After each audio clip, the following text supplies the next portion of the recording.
म्हणून आपण करतो असं नाहीये. परंपरागत 2 वर्षापासून हे काम आमचे सुरू आहे. माझ्या मतदानानंतर साल बाकी आहे. हे काही इलेक्शन आलं म्हणून आपण करतो असं नाहीये. जसं आपल्याला ज्या ज्या गरजा लोकांकडनं माहीत पडतात तशा पद्धतीनं काम करण्याचा या ठिकाणी प्रयत्न करतोय. आणि मला खात्री आहे माझे जे पदाधिकारी आहेत हे कधीच वशिलाबाजी करत नाही. जे नावं देतात ते पद्धतशीर देतात. पण ज्यावेळेस मेडिकल चेकिंग होते तर कदाचित तो त्याच्यामध्ये बसत नाही. त्याच्यामध्ये आमच्या कोणत्या पदाधिकाऱ्याचा दोष नाही. म्हणून आपण कृपया करून त्यांच्यावर राग मानू नये ही विनंती मी आपल्याला या ठिकाणी करतो. आणि पुढच्या टप्प्यामध्ये सुद्धा तालुका बैठकीमध्ये आपण येणाऱ्या एवढ्या 8 दिवसामध्ये आपण तालुका बैठक घेणार आहोत.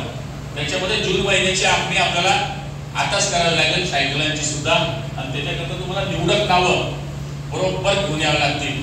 म्हणजे आपण जूनचं शैक्षणिक वर्ष उघडलं म्हणजे तो एक मोठा कार्यक्रम आपण मुलींचा सायकली वाटपाचा या ठिकाणी घेणार आहोत. आणि मला खात्री आहे की आपण सगळेजण खरं म्हणाले तर प्रत्येक कार्यक्रमाला मी पदाधिकाऱ्यांना बोलवत असतो. आणि मला अभिमान आहे की प्रत्येक कार्यक्रमाला म्हणजे परवा काल कार्यक्रम होता देवगावला. दररोज तुम्हाला त्रास देतो. तुम्ही दररोज माझ्याकरता येतात. हीच कमाई माझ्या आयुष्यामधली आहे. ही माझ्या मागे आपल्या सगळ्यांचं सहकार्य आहे. आपण सगळेजण माझ्या मागे उभे आहेत आणि त्या बलबुत्यावरच मी हे काम करण्याचा या ठिकाणी प्रयत्न करतोय. आणि पुढच्या काळातही जीवाजीव असेपर्यंत हे काम करण्याचा या ठिकाणी आपण प्रयत्न करू.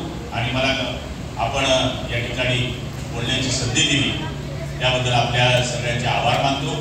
हे तुमच्याकडे बोलण्याची इच्छा आहे. आमच्या गावामध्ये एक उपक्रम चालू केला आहे. आम्ही 100 लोकांना रोज जेवण देतो. ज्यांना आई वडील नाही, ज्यांना कोणी घरात मागवत नाही, जी म्हातारी एकटी आहे, जो म्हातारा एकटा आहे, तर पालखीमध्ये आम्ही गुलाबराव पाटील फाउंडेशन तर्फे म्हणजे GPS तर्फे रोज 100 डबे देतो. रोज. या आमच्या गावातला माणूस कोणताच भुकेला झोपता कामा नाही. ही परिस्थिती आहे. हे काम हे आशीर्वादाचे काम आहे. हे आशीर्वाद देण्याचे काम आहे.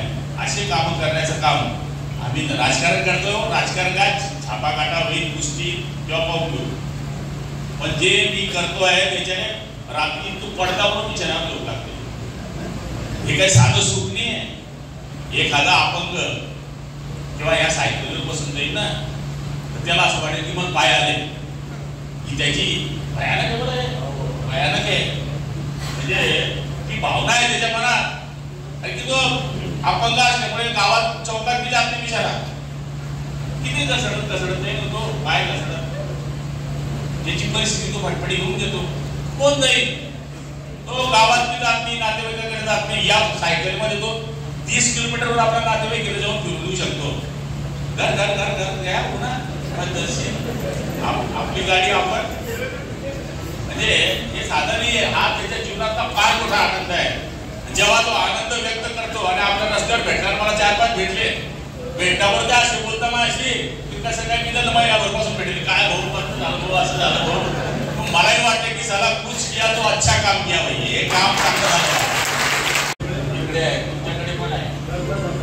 आपण जो गरीब शेतकरी मालदार शेतकरी देऊ नका तुम्ही.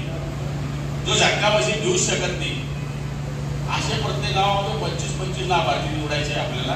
घरपोच त्याला झटका पैसे द्यायचे.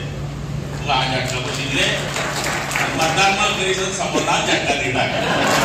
सांगायचा अर्थ असा आहे ते एक मशीन ते कमीत कमी 7-8 हजाराचं एक आहे. नाही आपण होलसेल मध्ये घेतलं 8-1 हजार पडतंय. पण ते झटका लागला का गाडी ते आमच्या शेतकऱ्याचं पीक वाचतं.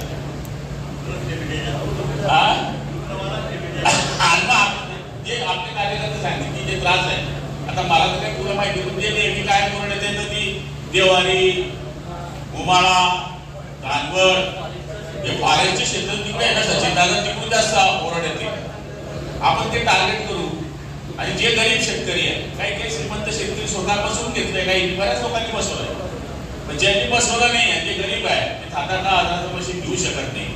तर त्यांचा कार्यक्रम आपण एवढ्या महिन्याभरामध्ये पावसाळ्याच्या अंतर नदी म्हणजे त्यांनी पीक पेरलं ते मशीन लावलं म्हणजे बेल माल खातं झालं. ते कोंब खातं ते कोंब खाणार नाही त्याच्या पहिले आपण ते मशीन देऊन टाकू. एबीपी माझा, उघडा डोळे बघा नीट.